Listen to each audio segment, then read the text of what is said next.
Hello, and welcome back to Tech Support Monday. I'm so glad you're here with us today. Last week on Tech Support Wednesday, we touched on how voice assistants like Siri and Google Assistant can be your personal helper. We saw how they can take the stress out of typing on those tiny screens, but that was just the tip of the iceberg. Today, we're going to dive deep. I want to show you how these tools can handle the mental load of your daily life, doing the heavy lifting so you don't have to remember every little detail. The best part? You don't need to be a computer whiz to make this work. If you can talk, you can master this technology.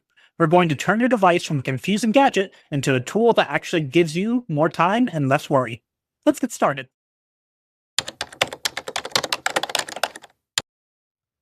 Before we get to the magic tricks, we first need to make sure your helper is ready to listen. This is what we call the wake word. For most of you, this means going into your settings and making sure your phone is listening for Hey Siri or Hey Google. Once that's on, you don't even have to touch your phone. You can be across the room and just speak to it. Now, you might be wondering, which one do I have? It's a bit like different brands of cars. If you have an iPhone, your assistant is Siri. If you have an Android phone or a Samsung, you likely have Google Assistant or Gemini. Then there's also Alexa, which most people have on those little Echo speaker boxes in their kitchen or bedroom. While they all do similar things, Siri and Google live right in your pocket on your phone, making them perfect for when you're out and about, while Alexa is great for controlling your home. I also know a lot of you worry about privacy. The idea of a phone is always listening can feel a bit spooky. But here's the thing.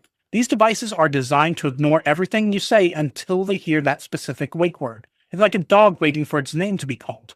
If you're ever truly concerned, especially with home speakers like Alexa, there's almost always a physical mute button on the top that shuts off the microphone entirely. You are always in control.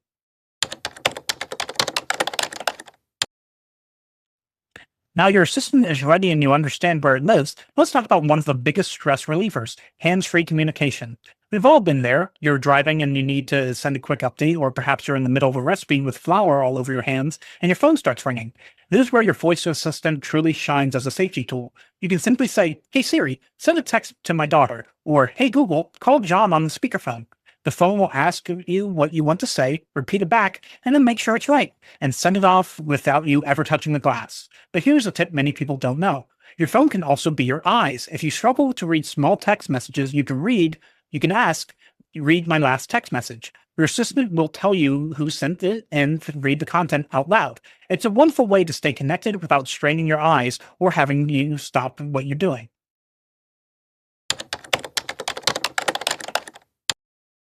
One of the hardest parts of modern life is just keeping track of everything, appointments, birthdays, and that never-ending grocery list. I like to call the voice assistant my second brain because it never forgets. Most people know that they can set a timer, but did you know you can manage your entire household schedule this way? For example, when you're standing at the fridge and you notice milk is low, don't wait for a pen, just say, "Add milk to my grocery list." If you have a spouse or a family member, you can actually set up a shared list. That means that when you add milk at home, it instantly appears on their phone while they're already at the store. The same goes for your calendar. Instead of fumbling with a paper planner, you can say, "Add doctor appointment to my calendar for next Tuesday at 10 a.m. If you want to be extra prepared, tell the assistant the address too. Then on Tuesday morning, your phone can actually alert you and say, "It's time to leave for your appointment. Traffic is heavy, so you should head out now." It takes the guesswork out of your day so you can focus on what actually matters.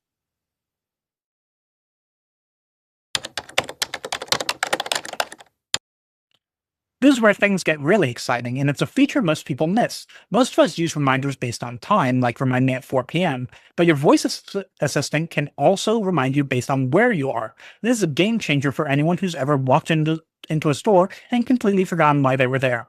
Because your phone knows your location, you can have give it specific instructions tied to the place. For example, instead of picking a time, try saying, "Hey Google, remind me to get eggs while I'm at the grocery store." Your phone stays quiet until you actually pull into the parking lot and then it chimes. You can do the same for the home. Siri, remind me to take the trash out when I get home.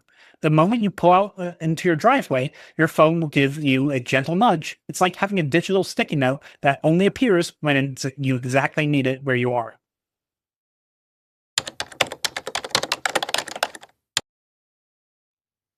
This is the most advanced tip we'll cover today, but don't let the word automated scare you. It's actually the simplest way to use your phone. A routine is just a chain reaction. It's telling your phone, when I say this one specific phrase, I want you to do these three things. Think about your bedtime. Usually you might have to check your alarm, turn down the volume on your phone so you won't be waking up by junk mail, and maybe turn off the smart light.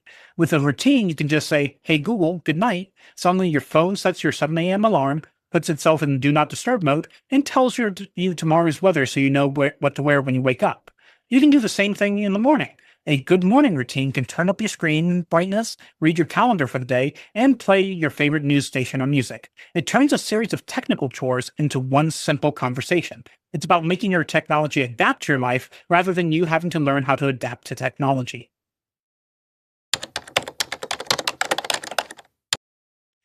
Now, I want to take a moment to address the elephant in the room: privacy. Many people tell me I don't like the idea of my phone always listening to me, and I want to be clear, those concerns are completely valid. While these companies state that their devices are designed to ignore everything you say until they hear the wake word like "Hey Siri" or "Hey Google," the reality is that many people simply do not trust these large corporations to keep that promise, and the skepticism is completely fair and valid. Like with almost everything in the digital world, using a voice assistant is a trade off. You are trading a bit of privacy for a bit of convenience. Ultimately, only you can decide where to draw the line between convenience and your personal privacy. If the idea of an active microphone in your pocket makes you uneasy, you don't have to use it. Technology should be a tool that makes you feel empowered, not watched. On top of the privacy aspect, we have to be honest, these tools are not perfect. We've all seen them get confused, call the wrong person, or set an alarm for the middle of the night by mistake. Sometimes they don't do what you expect at all. Because they aren't foolproof, you shouldn't rely on them to completely replace your brain. Think of them as helpful but occasionally clumsy assistants. Great for a quick reminder, but always worth double checking. If you decide the trade off isn't worth it, or if the mistakes are too frustrating, you can easily turn these features off in your settings. If you have a home speaker like Alexa, look for the physical mute button on the top. It's a simple switch that cuts the power to the microphone so it physically cannot listen. These assistants are incredibly helpful for people who struggle with small buttons or need hands-free support, but they are just one option in your toolkit. Using what helps you, ignore what doesn't, and remember you are always the one in charge, not your device.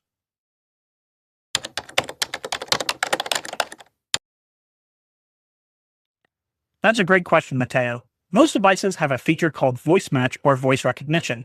You can go into your settings and train the assistants by reading a few sentences. This helps the phone learn a specific frequency for your voice so it can better ignore the TV or other people in the room.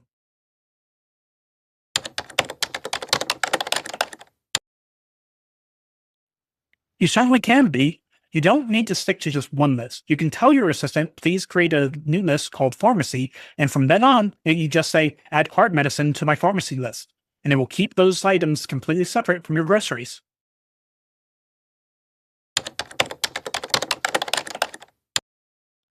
Yes, Amara, you can. On most smartphones, if you change the volume while the assistant is actually speaking, it adjusts the voice volume. Try asking it a question, and while it's giving you the answer, use the volume buttons on the side of your phone to turn it up to a level that's more comfortable for you.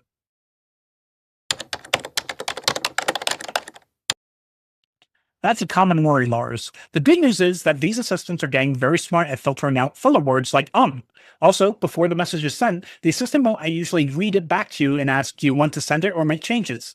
This gives you the chance to change any mistakes before it goes out.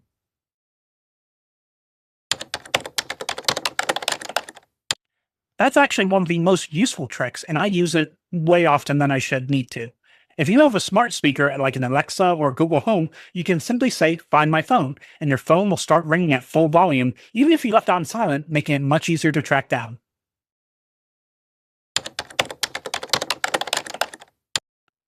We've covered a lot today, from setting up your wake word and understanding the difference between Siri, Google, and Alexa, to mastering your location-based reminders and hands-free texting. My hope is that you feel a little bit more confident letting your voice do the work for you. Remember, technology doesn't have to be a source of stress. When you know how to use it, it actually becomes a source of freedom. It gives you more time to focus on your family, your hobbies, and your life, while your phone handles the remembering. If you found today's deep dive helpful, please take a second to like this video, leave a comment on your thoughts, and subscribe to our channel so you never miss a Tech Monday update or a Tech Support Wednesday. Your comments are how I know what to teach next, so if there's a specific part of your phone or computer that's giving you trouble, let me know. I read every single one of them, and for more easy-to-follow guides and to see how we can help you build a professional, stress-free website using our 123 process, head over to 123mapwebsites.com. We're here to make the digital world simple for everyone. Thanks for watching. I'll see you in the next one.